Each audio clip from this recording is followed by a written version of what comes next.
What if I told you that the mountain of debt in front of you is nothing but a shadow, cast by a single false belief about who you are? Just pause there with me for a moment. You look at the bills, you look at the numbers, you look at the letters that arrive with red ink and harsh language, and you say, "This is my problem. This is reality." But I tell you that so-called reality is only the outer picture of an inner assumption. The debt is not the cause. The debt is the symptom. The only cause is consciousness. You have been taught to fear your debt as though it were a living thing with claws and teeth, chasing you through the night. Yet your debt has no life of its own. It cannot think, it cannot move, it cannot decide. It only reflects. It is a mirror, and it is faithfully reflecting the state you have been consenting to in the silence of your own mind. Those bills on the table, those letters on the desk, the interest that seems to grow while you sleep,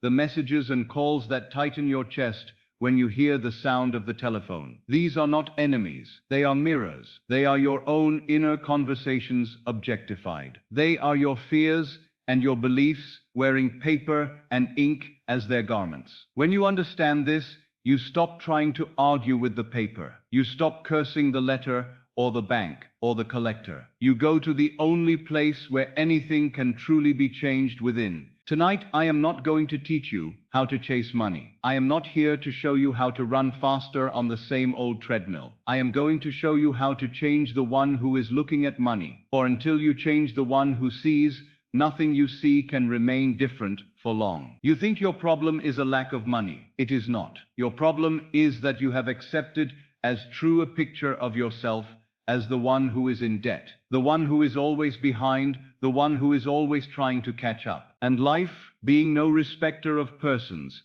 has simply taken that image and spread it out on the screen of your world. If you have lived in this state for many years, it may feel solid, heavy, immovable, like a mountain. But I tell you, that mountain is made of vapor. It is the hardened mist of imagination. The same power that formed it can dissolve it. And that power is your own wonderful human imagination. I am going to ask something of you tonight. I am going to ask you to suspend, just for this hour and a half, your loyalty to the evidence of your senses. I am going to ask you to treat what you call facts as nothing more than old imaginal acts, frozen for a moment in time. And I am going to invite you to test a law that has never failed me and has never failed those who have dared to try it. This is not theory with me. I am not repeating a philosophy I have borrowed from another. I have lived this again and again. I have watched men and women who were drowning in debt, gasping for breath, with no reasonable way of escape,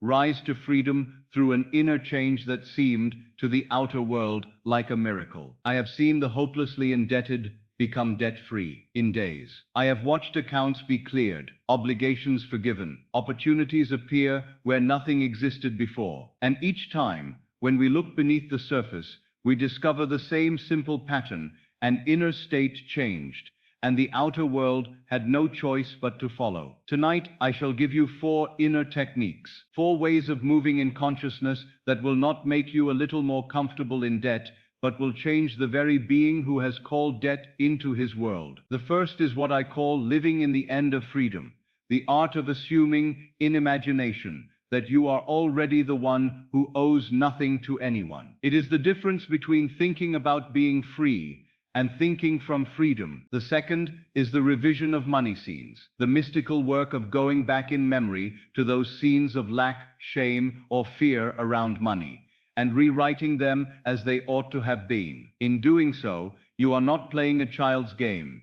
You are altering the very roots from which your present circumstances grow. The third is the application of the law of reversibility. In feeling, understanding that if receiving money produces relief and security, then relief and security, felt now, must in time give birth to the very facts that justify them. Instead of waiting for money to give you peace, you will learn to use peace as the cause. And the fourth is the realization of I am and the debt-free identity. The understanding that whatever you place after the words I am becomes your world. You have been unconsciously saying, I am in debt, I am struggling, I am behind. Tonight you will learn to consciously clothe your I am with a new garment. I am free, I am supplied, I am the one who always has more than enough. These four are not tricks. They are different angles of one law. The law that consciousness is the only reality, and that your outer world is nothing but your inner world pushed out. I do not offer you opinions. I speak to you of law, immutable and impartial. It will not favor me over you, nor you over another. It responds only to the state you occupy. You may be a saint or a scoundrel in the eyes of men. If you assume the state of financial freedom and persist in it, the world must bow. If you assume the state of being in debt and persist in it, the world must bow to that as well. So tonight, I am asking you to stop wrestling with shadows. Stop fighting the paper, the numbers, the names, the faces. Your debt will not disappear because you scream at it, worry about it, or labor under it. Your debt will disappear because you cease to be the one who can be in debt. The world you know today is built from yesterday's assumptions. The world you will know a month from now, a year from now, will be built from what you accept in consciousness tonight. This is why I say this is not entertainment. This is not a pleasant idea to discuss and then forget. This is the turning of the key in the only door that leads from bondage to freedom. Before we go further, I want you to recognize something important. You are not here by accident. If these words reach you, if you are hearing my voice describe your secret fears, your private anxieties, understand that your deeper self has brought you to this very moment. Something in you is weary of the old story. Something in you is ready to drop the mask of the debtor and to stand for the first time as the one who is free. That readiness is sacred. Treat it as holy. Do not brush it aside and say, perhaps another time. There is no other time. There is only this.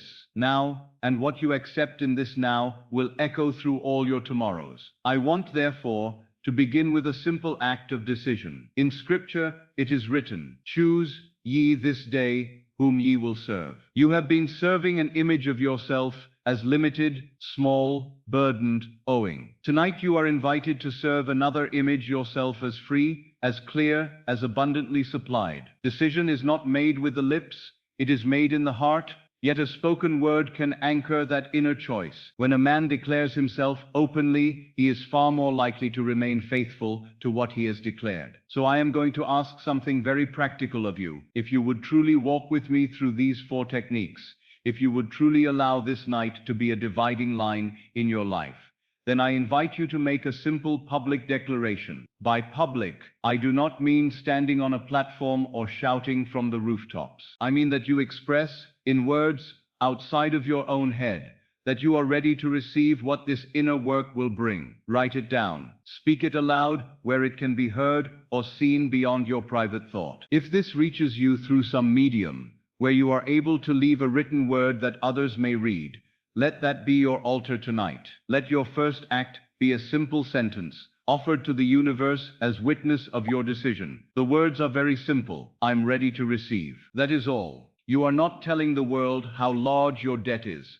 You are not rehearsing your troubles. You are not begging. You are declaring readiness. You are saying, I am willing to be changed. I am willing to see myself differently. I am willing to allow abundance, relief, and freedom to enter. There is great power in such a declaration when it is sincere. So I say to you now, if something in you is stirred, if you feel that small flame of hope begin to rise, do not let it be smothered by habit. Declare it, put it in words, say within yourself, and if you can, write where it can be read, I'm ready to receive. You are not informing God. God in you already knows. You are informing yourself. You are marking this moment. You are saying, from here, I walk differently. And as you make that simple declaration, know that the 4 techniques you are about to learn will meet you exactly at the level of your readiness. If you come half-heartedly, they will remain concepts. If you come with a whole heart, they will become experiences. And once experienced, they can never be taken from you. So let us begin. Lay down, just for this hour and a half, the heavy garment of guilt, fear, and self-condemnation. You have worn it long enough. Tonight we try on another garment. Tonight we dare to see that the mountain was only a shadow, and that the light casting it has always been yours. Say it once more, quietly within yourself, And, if you are able, write it where the world can witness it. I'm ready to receive. Now we can proceed. I have said it for many years, and I will say it again now, with the same quiet certainty. Consciousness is the only reality. Everything you touch, everything you fear, everything you desire, everything you call circumstance, is nothing but consciousness made visible. The world you walk through each day is not first a world of matter. It is first a world of awareness. And the name of that awareness, the only name it has ever had, is I am. That is your true name. Before you were poor or rich, before you were married or alone, before you were confident or afraid, you were simply aware of being. You were aware that you are. That simple sense of I am is the root from which all states grow. You have been trained to believe that you are a body that possesses consciousness, as though consciousness were an accessory, a tool. But I tell you, the truth is the exact opposite. You are consciousness wearing a body as a garment. The body is the instrument. Consciousness is the player. The body moves because consciousness moves. The circumstances change because consciousness changes. Now listen very carefully to this, because here is where most men and women lose themselves. When you say, I am in debt, you believe you are describing a fact about your life. You believe you are stating a condition that exists independent of you, but you are not. You are defining your state of being. You are telling your own, I am what it is. And your I am, being the creative power that it is, must objectify that definition. I am in debt is not a truth about the world. It is a truth about the state you are occupying. And every state, once occupied, must express itself as a world. You do not see debt and then feel burdened. You feel burdened and the world shows you debt. So when I say that your debt is a shadow, I am not speaking in poetry. I am speaking with exactness. Your debt is the shadow cast by the way you are standing in consciousness. Shift where you stand, and the shadow must move. You do not have to fight the shadow. You simply change the position of the light. I once had a student who introduced himself to me, not with his name, but with his condition. He said, almost as though it were his title, I am a man who is always in debt. Can you feel what he had done? He had not merely experienced debt. He had married it to his identity. He had woven it into the very fabric of who he believed himself to be. And so his world obeyed him faithfully. No matter how much money passed through his hands, it never stayed.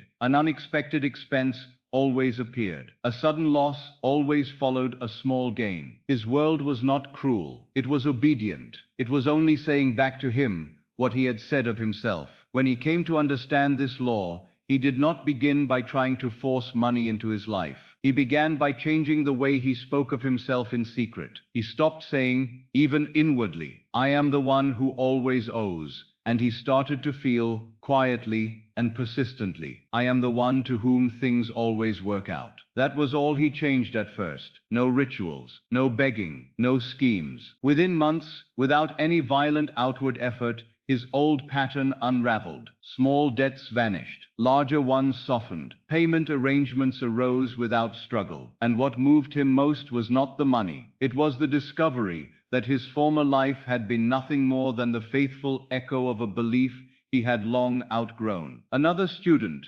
quite different in nature, came to me, not in despair, but in quiet frustration. She was not drowning in debt, yet she lived with a constant tightness, a constant carefulness. She described herself as comfortable, but always cautious. That caution was her prison. She never felt free. Even in moments of abundance, she braced for the next contraction. One night she heard me say, you are not what the world calls you.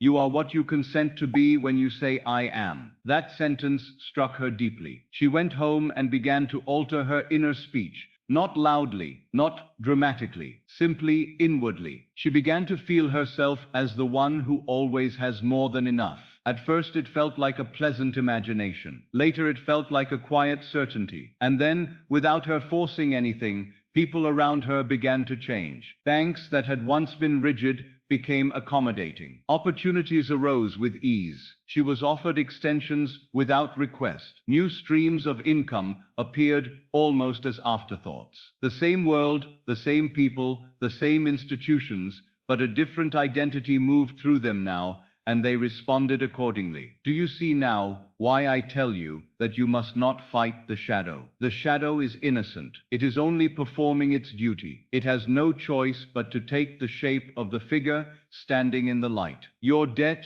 your income, your credit, your obligations, all of these are not proof of who you are. They are witnesses to what you have been believing about who you are. So tonight we are not soldiers going to war against numbers on paper. We are artists stepping back from the canvas to adjust the source of the light. We are not disputing the shadow. We are changing the stance of consciousness. Once you truly feel this, not as a hopeful idea, but as an inner knowing, an enormous burden falls from your shoulders, for you realize that you are no longer a victim begging the world for relief. You are the cause, allowing a new effect. This is the foundation of everything you will learn from me tonight. Without it, the techniques would be nothing more than mental exercises. With it, they become laws of creation in your own hands. You will not be asked to deny your senses, but you will be asked to stop worshipping them. You will not be asked to ignore the world, but you will be asked to recognize its true source. And once you do, you will understand why I say again, without hesitation and without apology, consciousness is the only reality, and I am is your true name. Now let us take this understanding and begin to use it deliberately, for knowledge without application is only a dream, half remembered upon waking. Now we come to the first inner technique, and if you truly grasp this one, the others will unfold almost naturally. I call it living in the end of freedom. It sounds simple, and it is simple, but it is not easy for the one who has lived for years under the tyranny of appearances. Most people, when they desire to be free of debt, think of being free. That seems harmless, even hopeful.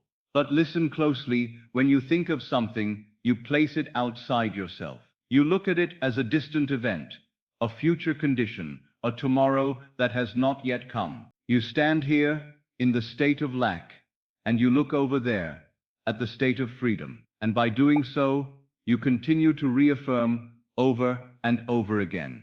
Here I am in debt, and there it is in the distance. That very act of thinking keeps the desire alive as a desire, and prevents it from becoming a possession. To think from the end is an entirely different movement of consciousness. When you think from freedom, you no longer look at it as a future hope. You occupy it as a present fact. You do not say, one day, I will be free. You feel, quietly and inwardly, this is what it feels like to be free, now. You step into the state as though it were already yours, and you let the world rearrange itself afterward. Let me make this very practical for you, because this is not poetry. The end is not an abstract idea. It is something you can feel in your body. For one person, the end of being debt-free means deep peace. For another, it means clear accounts. For another, it means friendly voices on the telephone instead of threats. For another, it means opening the mailbox without fear. For another, it means falling asleep at night without the weight on the chest. So I ask you now, quietly within yourself, without effort, what would it feel like if this very moment every obligation were gone? Not paid next month, not settled through struggle, but simply gone. What would change in your breathing? What would change in your shoulders? What would change in your mind as you lie in bed at night? This feeling is your end, not the money itself, not the numbers, the feeling that would naturally follow the freedom. That feeling is the state you must learn to occupy. And to help you enter that state, I always advise the use of a simple imaginal scene, something short, something natural, something that could only be true if you were already free. Do not create long dramas. The subconscious mind responds best to simplicity and naturalness. For one of you, it may be nothing more than opening a bank statement and seeing no balances owed, only a clean, calm page. For another, it may be hearing your own voice on the telephone saying softly, with a calm smile, I'm finally free. I owe nothing to anyone. For another, it may be something even simpler, lying in bed at night and feeling a deep, unforced sleep come over you, because there is no longer anything to fear when the morning comes. Choose one scene, not 3, not 10, one, and let it be a scene that would feel completely ordinary, if it were true. The extraordinary is not what impresses the subconscious. The natural is. Once you have chosen your scene, you must enter it, not as one watching a picture on a wall, but as the one who is inside the scene. You do not look at yourself from the outside. You see through your own eyes. If it is a statement, you hear your own voice. If it is a letter or document, you feel the paper in your own hands. If it is sleep, you feel the mattress beneath you and the quiet in your chest. And then comes the most important part. You do not rush. You do not force. You do not try to convince yourself with strain. You repeat the scene gently, over and over, until it begins to take on a subtle reality, until it feels more like a memory than a fantasy. When that happens, you are no longer imagining the end. You are occupying it. At first, the old state will protest. The mind will say, "This is foolish. This is not true. Look at the facts." And the facts will indeed shout for your attention. But remember what I have told you. The facts are only yesterday's imaginal activities, now solidified. They have no creative power unless you give it to them again, by reacting. So when fear rises, do not argue with it. Do not wrestle with it. Simply return to your scene, again and again, night after night, moment after moment. Each return is a quiet victory. Each return is a step deeper into the state of freedom. Let me tell you now about a man who stood quite literally at the edge of ruin. His business had collapsed. His debts were many. His reputation was threatened. The world judged his case hopeless, and every sensible voice around him advised retreat, bankruptcy, and resignation. He came to see me, not with anger, but with exhaustion. He said, "I am tired of thinking about what I should do. I want to know what I should be." And that question told me he was ready. I asked him, if everything were resolved, if every debt were clear, if every pressure were gone, what would be the simplest thing you would naturally do? He thought for a long moment and said, "I would go to my accountant, shake his hand, and hear him say, 'You're clear now.'" That was all.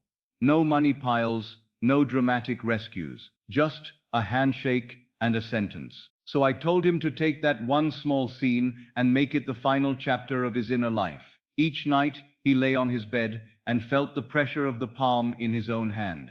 He felt the warmth of the handshake. He heard the simple words, "You're clear now." And then he dropped the scene and went to sleep, as though it were already past. During the day, when fear would rise, he did not argue with it. He simply said within himself, "That was already settled," and returned feelingly to that handshake. Now understand this, nothing in his outer world changed immediately. The letters still arrived. The worries still seemed justified. But something in him had shifted. He was no longer thinking about freedom, he was thinking from it. In a matter of weeks, and in a way so natural that it seemed at first unremarkable, the very events that had trapped him began to reverse themselves. A delayed payment arrived. A creditor became unexpectedly lenient. An opportunity long thought dead revived. One debt was settled, then another, then another. And one afternoon, with a sense of quiet amazement rather than shock, he found himself standing in his accountant's office, feeling the pressure of a hand in his own, and hearing the words spoken almost without emphasis. "You're clear now." He wrote to me later and said something that has stayed with me ever since. He said, "The strangest part was not that it happened. The strangest part was that when it did happen, it felt like something I had already lived." That is the mark of living in the end. When the outer event arrives, it feels like a memory. Now I tell you with all the certainty that experience can bring, you are not trying to get out of debt. You are learning to stand where a debt-free man stands in consciousness. From that stand, things rearrange themselves. From that stand, solutions appear without strain. From that stand, help comes without begging. From that stand, the world moves as though compelled by an invisible hand, your own. If you will take this one technique and practice it with quiet persistence, without excitement and without despair, you will soon discover that the state you occupy is far more important than the steps you take. For the steps taken from freedom are never the same as the steps taken from bondage, even when they look identical on the surface. So do not ask yourself, how will this be paid? That is a question from the old state. Ask instead, how would I feel right now if it were already settled? And then allow yourself to feel that, gently, naturally, without apology. Return to that feeling whenever fear tries to reclaim you. Dwell there when you wake. Visit it when you lie down. Carry it with you like a quiet fragrance through the day. And you will discover, as countless others have before you, that freedom is not something you chase. It is something you accept. And once accepted, it must appear. The past is not a chain. The past is a memory.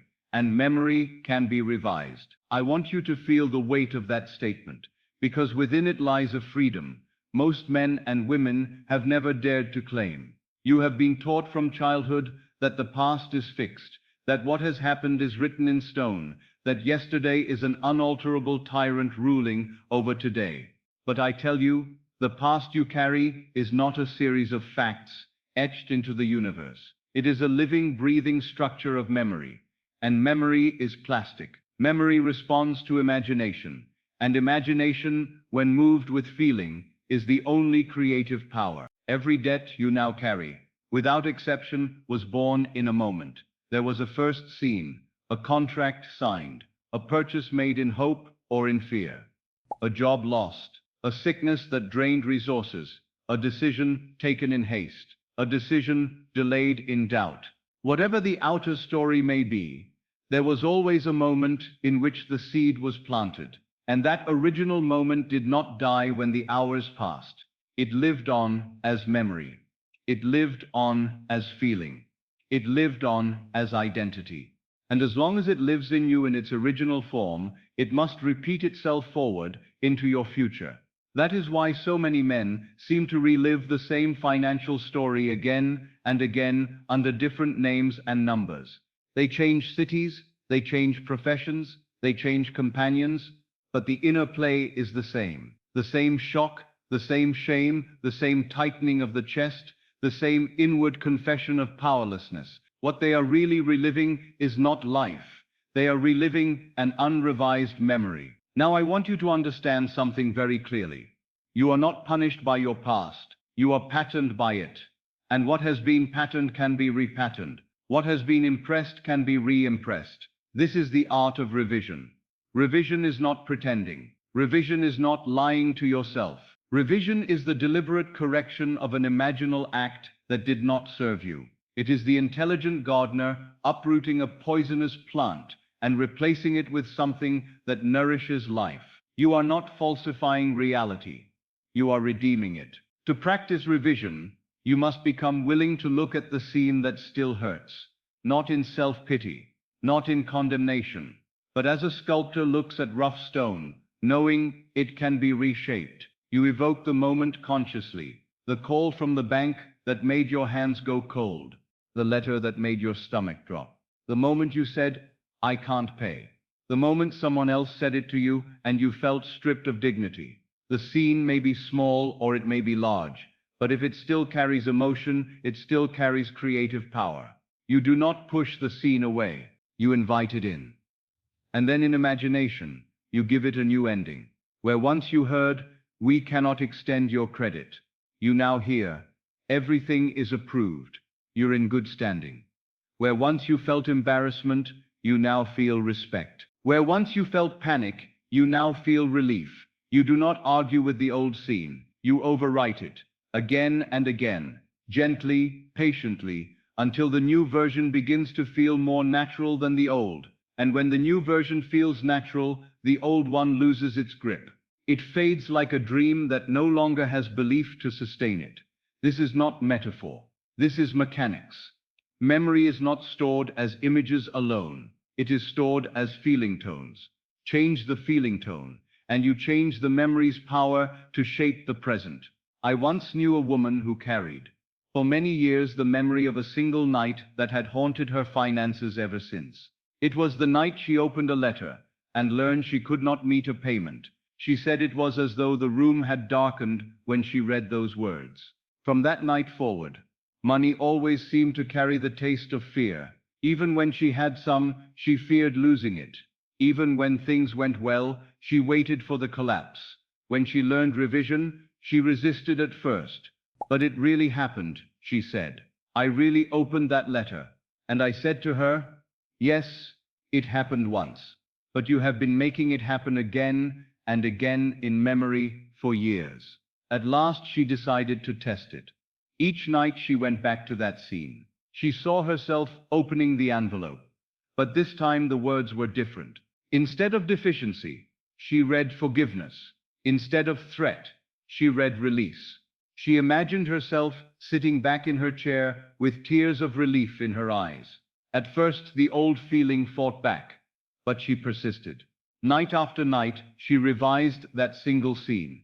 Within weeks, relationships around money began to soften. A payment she had struggled with for years was unexpectedly waived. An obligation disappeared without her fully understanding how. And what moved her most was this.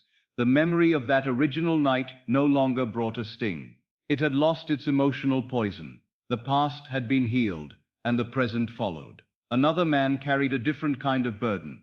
Years earlier, he had made a decision that he later judged foolish. He invested where he should not have invested. He trusted where he should not have trusted. And the loss that followed became the story he told about himself. I am the man who makes bad financial decisions. That story followed him like a shadow. Every new opportunity was colored by fear. Every possible gain was haunted by the old loss. In revision, he went back to that moment of decision and rewrote it. He saw himself pausing. He saw himself choosing wisely. He saw the investment ending well. He felt pride instead of regret. And he repeated this revised scene until it felt complete, until the old scene no longer stirred him. Soon afterward, he found himself making choices with a confidence he had not known for years. And those choices led him, naturally and without strain, into circumstances far better than those he had lost. The debt that once seemed permanent dissolved as though it had never existed, for in consciousness it no longer did. Now you may ask, how can changing a memory affect present facts? The reason is simple, though it sounds mysterious at first. You are not moving through time as the world imagines it. You are moving through states. Each state is a complete world, containing a past, a present, and a future that belong to it. When you revise the past of a state in consciousness, you shift into another state altogether, and that new state has a different present. So when you revise a scene of debt, you are not manipulating yesterday. You are stepping out of one state and into another, and the present reorganizes itself from the foundation of the new state as inevitably as a shadow reforms when the light is moved. I want you to take this into your nightly practice with the same seriousness with which you would take medicine prescribed for a grave illness. For unconscious memory is a disease of the soul, and revision is its cure. Each night, before you surrender to sleep, review your day. Do it quietly. Do it without judgment. Where did money pain arise today? Was there a moment of worry, a moment of contraction, a moment of shame, irritation, fear, or despair related to money? Find it. Do not skip it because it feels small. Small scenes grow just as reliably as large ones. Now revise it. See it as you wish it had occurred. If a bill troubled you, see it paid. If a call disturbed you, hear it end in kindness. If a thought frightened you, see it lose its power, and feel the difference. Let the feeling of relief rise naturally in your body. That feeling is the proof that the revision has taken root. Do not wait to revise vast dramas only. Revise daily. Revise often. In doing so, you slowly starve the old state of its emotional fuel. And when the fuel is gone, the old state cannot continue to express itself. Remember this, your present circumstances are not being fed by what happened long ago. They are being fed by what you are remembering now. Change what you remember, and you change what you live. Before sleep each night, let this be your quiet command to yourself. Review the day, and any money scene that pains you, revise it until it ends in abundance. Do this faithfully, not with strain, not with superstition, but with understanding. And in time, you will look back on the world you once feared and wonder how it ever held such power over you. For you will have discovered that the past was never your prison. It was only a story waiting to be rewritten. Now we come to a law so simple, so exact, and so misunderstood that most men live their entire lives feeling its effects without ever daring to reverse it consciously. I call it the law of reversibility. It means simply this: if a physical fact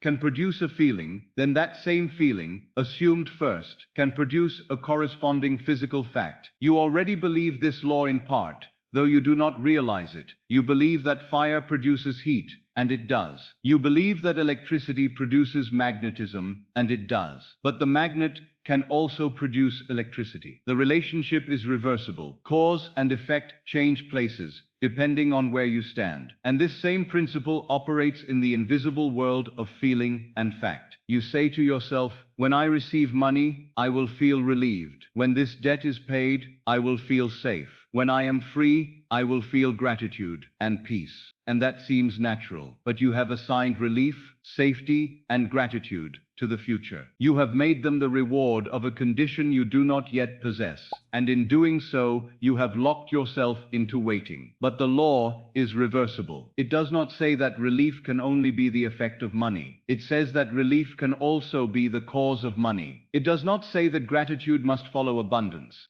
It says gratitude, assumed first, can summon abundance to justify itself. Receiving money produces relief. By the law, relief, felt now, produces receiving. Receiving money produces security. By the law, security, assumed now, must call forth a world that supports it. Receiving money produces gratitude. By the law, gratitude, lived now, must clothe itself in facts that appear as gifts, checks, clear accounts, and closed obligations. This is the mistake of the struggling man. He has reversed the law without knowing it. He says, I cannot feel relieved until the bill is paid. I cannot feel safe until the numbers change. I cannot feel grateful until the world proves I should. And the law answers him faithfully. Then you shall remain unrested, unsafe, and ungrateful. For you have placed these states behind conditions that do not yet exist in your consciousness. You see now why so many feel trapped. They have chained their inner states to outer permission. They have given the power of emotion to circumstance. They have said, without meaning to, world, you decide when I am allowed to be at peace. Tonight you reverse that tyranny. From now on, you do not wait for money to feel relieved. You use relief as the seed that brings the money. You do not wait for abundance to feel safe. You assume safety, and abundance follows to justify it. You do not wait for a reason to feel grateful. You feel grateful, and reasons arrive in obedience. Let us now make this living and practical. For this is not philosophy. This is practice. I ask you, first, to do nothing but breathe slowly and deeply for a few moments. Let your breath soften your chest. Let the tension in your shoulders loosen. Debt always lives in the body first. Tight jaw, rigid neck, contracted stomach. As the body softens, the mind becomes receptive. Now I want you to remember one moment in your life, just one, when a financial worry dissolved. It does not matter how small. Perhaps someone paid you unexpectedly. Perhaps a bill turned out to be less than you feared. Perhaps a burden was delayed, denied, forgiven, or simply handled when you thought it could not be. Find one such moment. Do not think about the event itself. Think about the relief that washed through you when it happened. That long exhale, that loosening in the chest, that quiet thought, it's all right now. Remember the body feeling of that moment. Let it rise again now, but without tying it to any specific memory. Let it float free as pure sensation. This free-floating relief, this is the creative state. Now do something that will feel strange at first. While holding that relief, while feeling that inner Dan Tuldi, it's all right now, speak quietly within yourself, it's all paid. Thank you. Do not say it as a hope. Do not say it as a wish. Say it as a sigh of completion, as one who is speaking from after the event, not before it. You are not naming a bill. You are not naming a creditor. You are not describing a story. You are naming a state. Paid, thank you. Finished, settled, done. If doubt rises, do not fight it. Doubt is only the echo of the old habit. Return gently to the body feeling of relief. Return to the sigh. return to the sense that there is nothing you need to fix right now, that everything important has already been handled at a level deeper than effort. Now I will tell you a story that illustrates the quiet power of this law. A man came to me burdened not by a mountain of debt, but by a constant stream of small obligations that never seemed to end. It was not one great threat, but 1,000 small anxieties. Each week brought a new little pressure, and because each was small, he never felt justified in resting. His life became a continuous tightening. He learned this simple practice. Every night, before sleep, he would take one slow breath and say softly, "It's all paid. Thank you." He did not name the troubles. He did not calculate numbers. He did not even expect immediate proof. He simply entered the feeling of closure. At first, nothing dramatic happened, but something subtle began to change. The emotional charge around money weakened. The small daily fears began to fade. He stopped bracing himself for impact. And then, as always happens when the inner state is altered, the outer world followed in quiet ways. A check arrived that he was not expecting. A refund appeared without warning. An obligation was forgiven through an administrative error that favored him. Small streams merged into larger ones. And one day, quite without ceremony, he realized that he was no longer in that constant state of monetary tension. The chain had broken, not by force, but by the assumption of relief. Now see how this technique weaves directly into the first two you have already learned. Living in the end of freedom means you are holding the relief of after as your present atmosphere. Revision means you are rewriting past scenes until they also end in relief. And the law of reversibility is what allows that relief assumed first to become the living cause of financial change. These are not three separate laws. They are three faces of one law. Feeling creates form. Let me speak to you now with great tenderness, because this is where many stumble. Some of you will say, "But how can I feel relieved when nothing has changed?" And I say to you, with all the kindness in my heart, if you wait for change to feel different, you will wait forever. For the world only changes when feeling changes first. Feeling is not the reward. Feeling is the command. To feel relief without evidence is not self-deception. It is creation. It is not denial. It is selection. You are choosing which state shall father your next chain of events.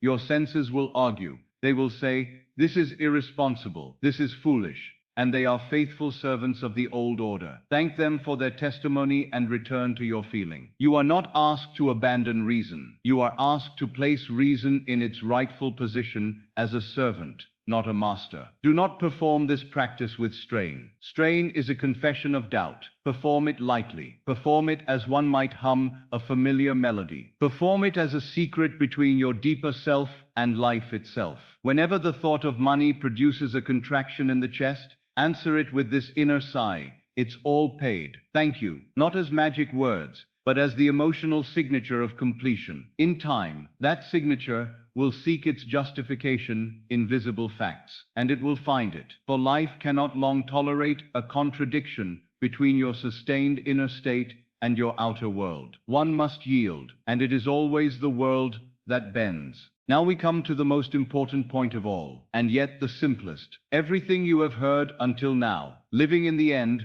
revision, the law of reversibility, rests upon one eternal foundation. If this foundation is not understood, the techniques remain exercises. If it is understood, the techniques become unnecessary. That foundation is this: I am is the only door through which anything enters your world. Before there was a single figure in your accounts, before there was a single bill on your table, before there was even the idea of money in your mind, there was only one thing that was always true about you. You were aware that you were. You said inwardly, without words, "I am." That simple sense of being, formless, faceless, undefined, is the very name of God. It is the creative center from which all conditions spring. And whatever you attach to that I am, whatever you feel yourself to be after those words, that you become in your world. Now listen to the way most people speak. They say, "I am trying to get out of debt." They believe they are being hopeful. They believe they are being responsible. But they have defined themselves as strugglers.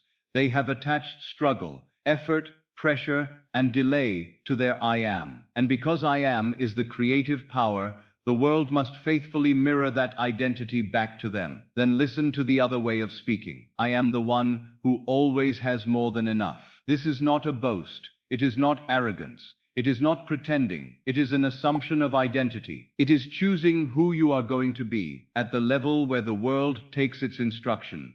And when that choice is made and felt as natural, the world reorganizes itself to agree. This is where many people fail without realizing it. They imagine scenes of money. They revise past debts. They practice relief. Yet underneath all that, they quietly retain the old self-concept. I am the kind of person who is always short. I am the kind of person who always struggles. I am the one who never quite gets ahead. And the world says, very well, and continues to reflect that belief with absolute fidelity. You must understand this.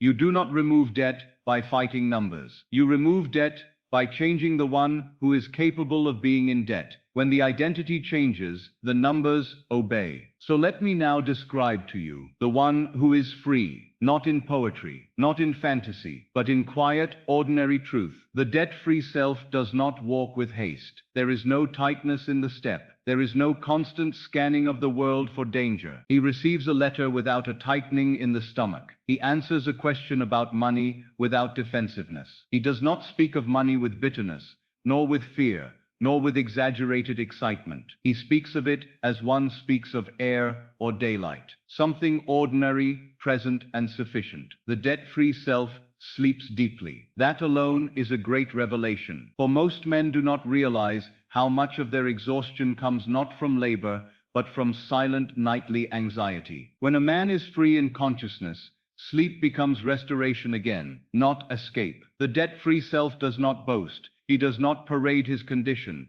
He does not argue with anyone about it. There is no need. Truth does not need defense. He simply is what he is, and the world confirms it. Now I will guide you gently into this identity, not as imagination, not as wish, but as present awareness. Wherever you are, let your body rest. You need not close your eyes if you do not wish, but turn your attention away from objects and toward the simple sense that you exist. Do not think about your name.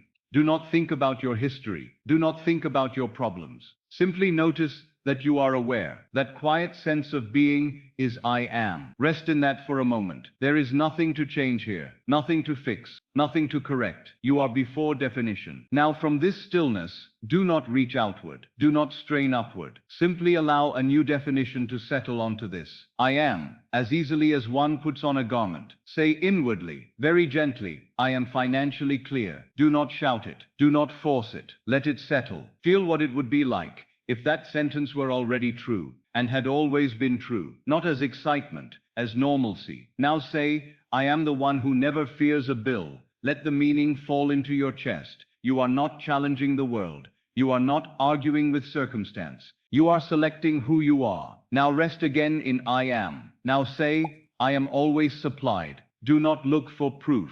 Do not measure. Do not calculate. I am does not calculate. It decrees. If you find these statements feel strange, that is only because the old identity has been worn for so long that it feels familiar. Familiarity is not truth. It is habit. You are breaking no law by releasing it. You are only breaking a pattern. Let me tell you of a simple thing that changed a man's life. He was not deeply in debt, but he lived under a constant sense of poverty. He had trained himself to say, almost as a joke, I'm broke. Whenever money was mentioned, he said it lightly. He said it humorously. He said it automatically. But what he did not know was that he was engraving that identity into his I am day after day. One evening, after hearing these teachings, he made a simple decision. He would never again say the words, I'm broke, even in jest. When the impulse arose, he would replace it inwardly with, I am always supplied. The first days were awkward. His tongue reached for the old phrase again and again. But he caught himself. He corrected it quietly,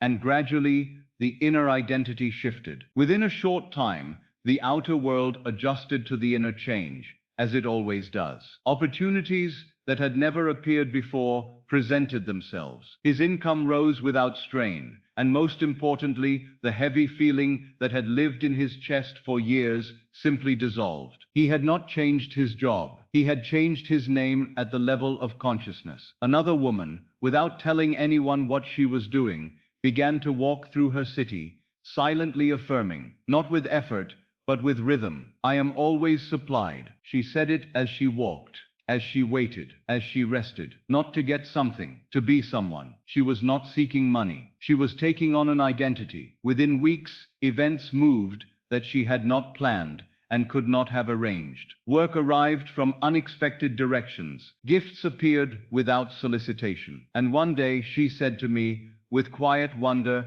"It is as though the world decided to agree with me." Of course it did. The world is only consciousness made visible. It has no choice but to agree. Now understand this clearly. You are not erasing numbers on paper. You are erasing a false concept of yourself and replacing it with truth. You are not attacking debt. You are withdrawing the identity that supports it. From this night on, do not say, "I am trying to be free." Say, "I am free." Do not say, "I hope this works." Say, "This is who I am now." Do not say, "One day I will be secure." Say, "I am secured in my being." And when proof is delayed, as the senses will always delay it for a time, do not retreat. Identity precedes evidence. Always. You are not asked to convince anyone outside. You are only asked to be convinced inside. The outside will follow as faithfully as a shadow follows a body. From this point forward, every technique you practice must be dressed in this identity. You do not revise as a debtor hoping to be free. You revise as one who wonders how such confusion ever appeared in his past. You do not feel relief as one waiting for rescue. You feel relief as one remembering that the rescue was never necessary. When this identity settles, you will notice something subtle and profound. You will stop thinking about debt so often, not because you are suppressing it, but because the mind does not dwell on conditions that no longer belong to itself. A man does not think daily about a prison he does not live in, and this is the true sign that the work is complete. When the problem no longer has emotional substance in you. It may appear on a paper for a moment, but it no longer appears in your chest. At that point, the outer numbers are already changing, whether you see the evidence yet or not, for the outer world always lags behind the inner decision, but it never fails to arrive. Now we come to a truth that when first heard sounds strange to the reasoning mind, yet reveals itself as exact in experience. It is this simple statement: everyone you meet is yourself pushed out. There is no exception, not the kind man, not the harsh man, not the generous one, not the one who seems to stand in your way. All are reflections of the state you are occupying within yourself. You do not meet people as independent causes. You meet them as living mirrors. They act, speak, delay, approve, refuse, assist, or obstruct according to the concept you hold of yourself in relation to them. This is not moral judgment. It is mechanical law. Now apply this directly to your financial life. The banker, the creditor, the official who sends the letter, the voice on the other end of the telephone, the employer who sets the terms.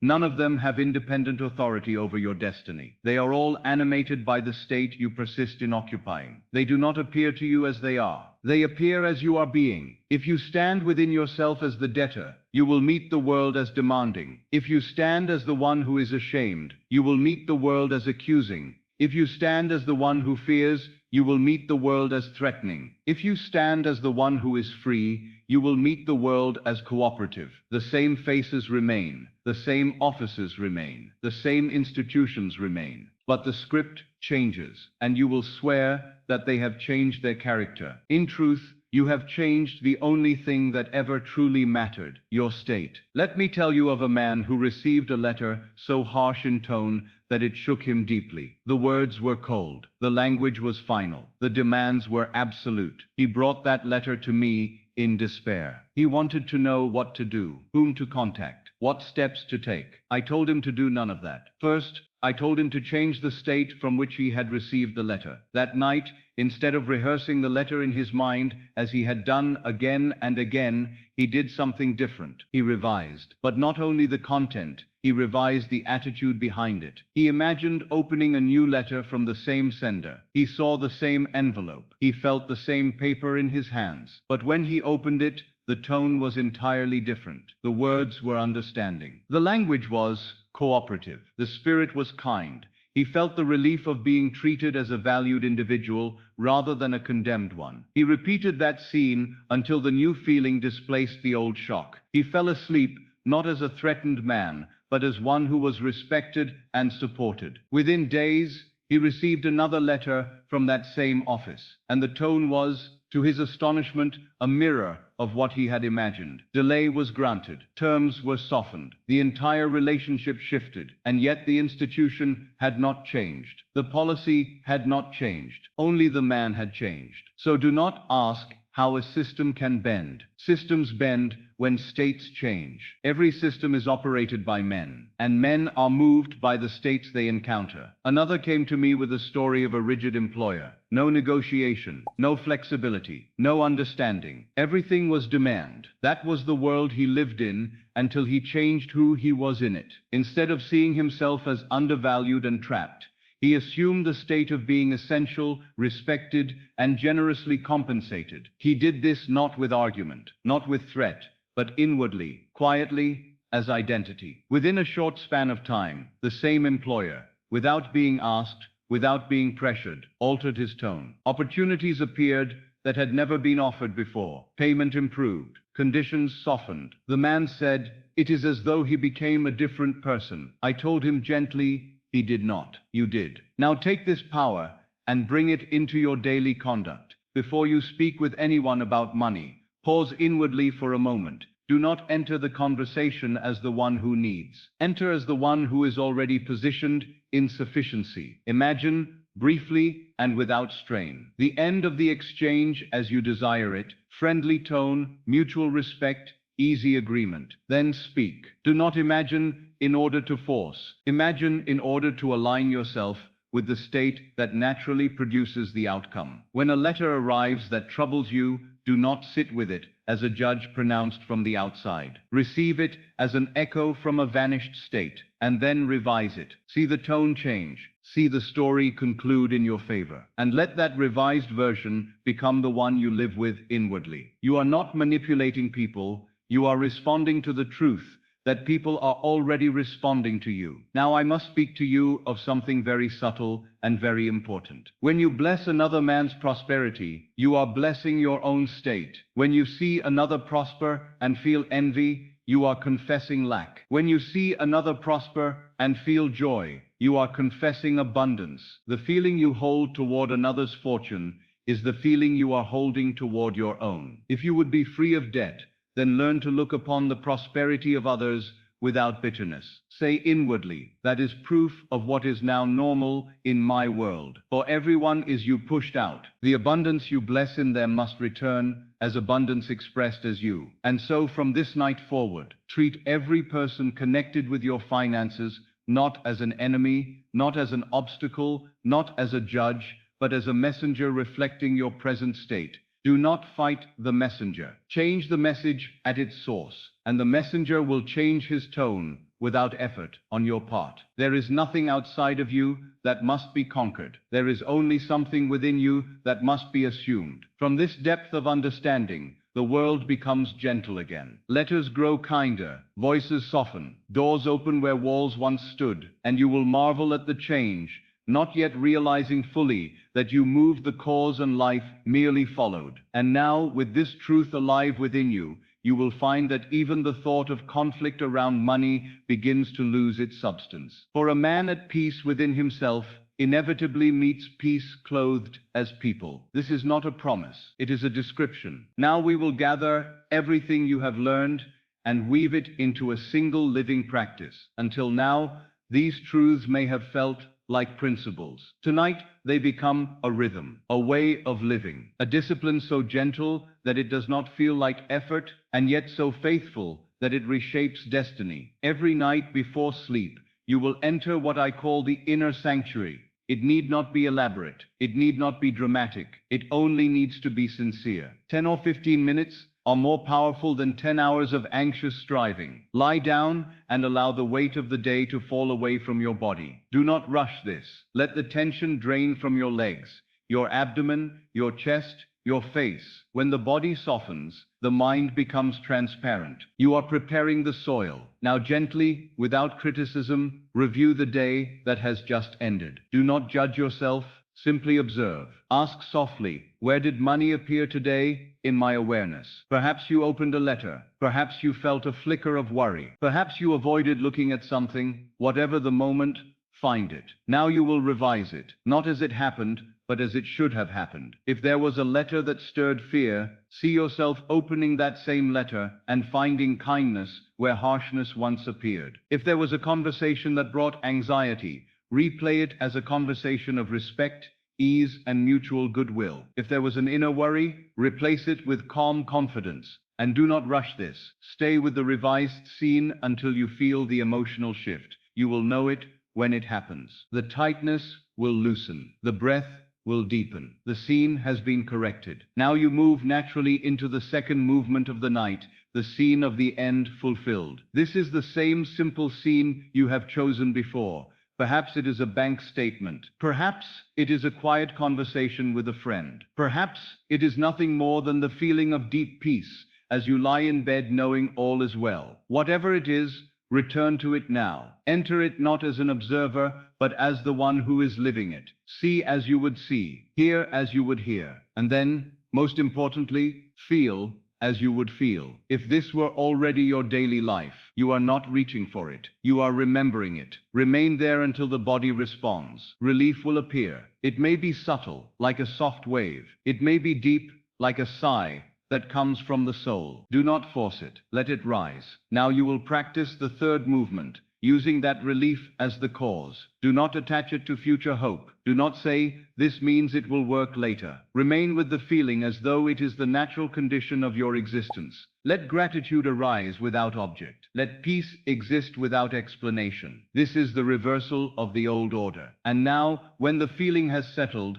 you place the final seal, identity. You do not shout it, you do not plead it. You quietly clothe yourself with truth. Before drifting into sleep, say inwardly, with the calm authority of being, I am debt-free. I am always supplied. I am the one who never fears tomorrow. Say these not as statements of hope, but as descriptions of who you are as you fall asleep. And then sleep inside that garment. Do not try to hold it by force. Let it hold you. Now many will fall asleep easily at this point. Some will feel the mind trying to wander. If it wanders, do not fight it. Gently bring it back to the feeling. You are not wrestling with the mind. You are guiding it home. This nightly practice plants the seed, but every seed needs harmony with the light of day. And so once a week, choose a quiet evening, perhaps the seventh day. You will sit with yourself and review not a day, but a week. Ask gently, where did I live as the old self?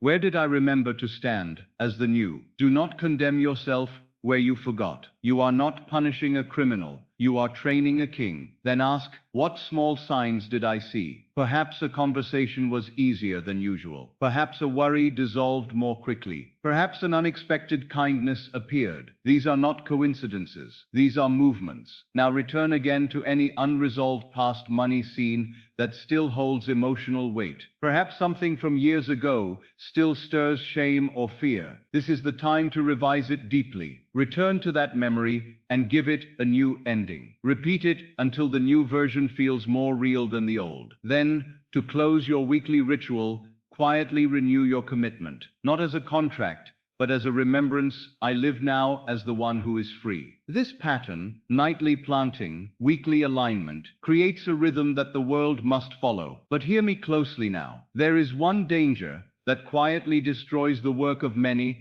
looking for signs too often. The man who digs up the seed every day to see if it has grown will never harvest. The more gently you live this practice, the more powerfully it works. Remain faithful without strain. Expect without anxiety. Trust without watching the clock. From time to time, The outer world may even seem to worsen. This frightens many. They think the law has failed. In truth, this is often the final rearrangement. Old structures dissolve before new ones appear. Do not flee when the house shakes just as the foundation is being replaced. Let me speak gently to the one who is tired now, to the one who feels weary just from listening, to the one who thinks, I have tried so many things. My friend, you have not been asked tonight to do more. You have been asked to be something different. Being requires far less effort than striving. The labor you have known came from trying to become through force what you were not yet willing to assume through identity. From this night forward, you do not work to be free. You work from freedom. You do not pray to become supplied. You live as one who is supplied. And then, quite naturally, supply appears. There is a quiet dignity that grows within a man who practices this faithfully. He stops pleading with life. He stops arguing with fate. He begins to walk as one who belongs to himself. And that dignity itself is a magnet. The outer changes may come through employment. They may come through gifts. They may come through delays, reductions, arrangements, settlements, discoveries, or surprising channels you would never plan. Do not attempt to dictate the method. Methods belong to the world of effect. States belong to the world of cause. You remain at the cause. And now, as this teaching draws toward its last movement, I ask you to feel something far more important than money. Feel the still authority within you that is awakening. Feel the dignity of knowing that you are not subject to circumstance, but author to it. Feel the quiet joy of having been reminded who you are. Money will come. It always does when the state is true. But what will remain long after the money adjusts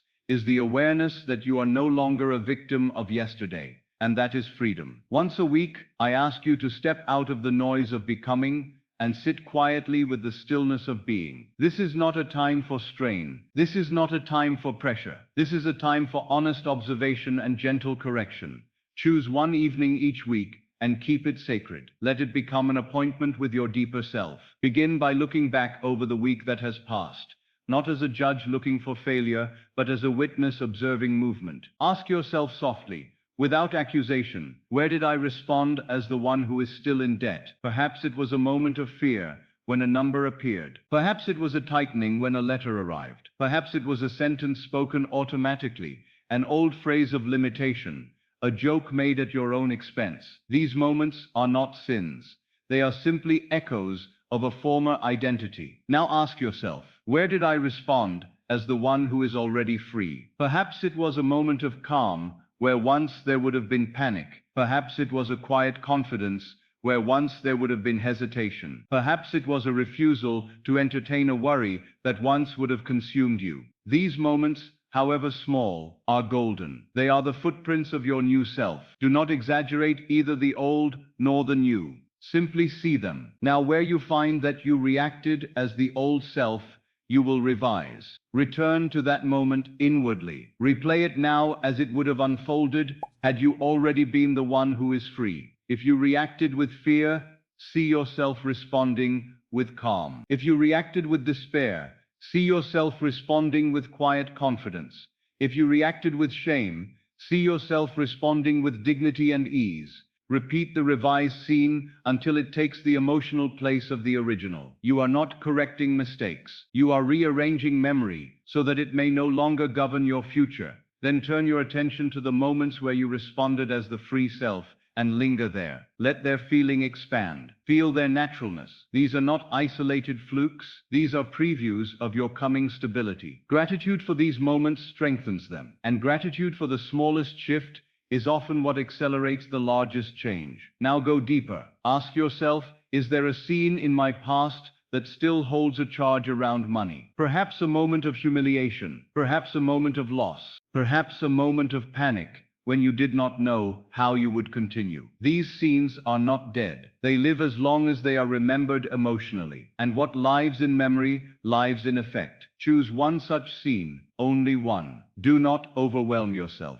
Enter it gently in imagination, just as it originally occurred. Feel again the version of you that stood in that moment. And now, without violence, without force, rewrite it. Hear different words spoken. See different outcomes unfold. Feel a different ending settle in your chest. Repeat the revised version until the sting is gone and only peace remains. This is not fantasy. This is liberation.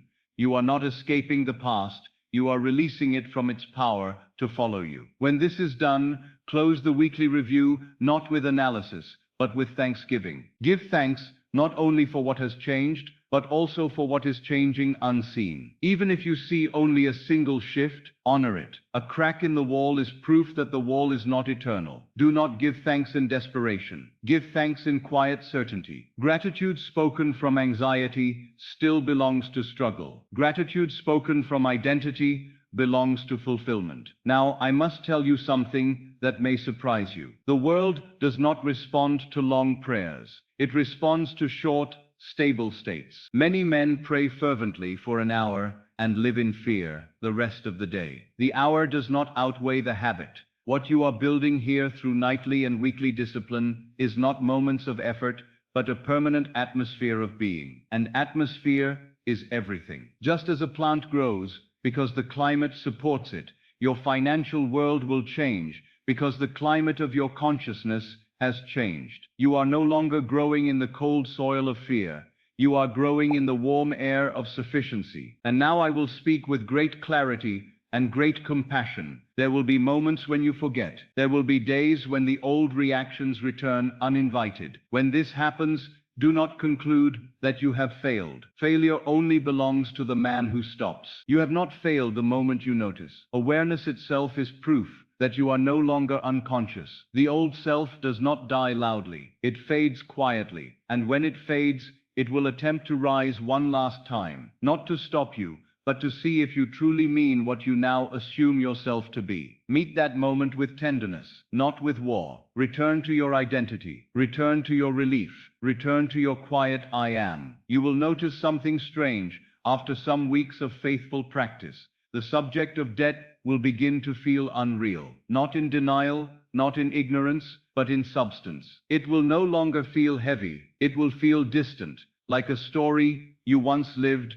but no longer inhabit. And when that happens, the outer evidence will not be far behind. For when something loses its emotional place, it soon loses its physical place. Do not try to measure your progress by numbers alone. Measure it by peace. The man who is free in consciousness carries a peace that no calculation can explain. That peace is the truest sign that the state has changed. I have watched this law work in men who were poor by every worldly measure. I have watched it work in men who were rich and afraid. The law respects neither education, nor background, nor fortune. It respects only state. And you are learning now to choose your state deliberately. This is not a battle against debt. It is a return to truth. Truth that says you were never designed to live in fear. Truth that says you were never intended to define yourself by numbers. Truth that says you were always meant to stand as the one who supplies,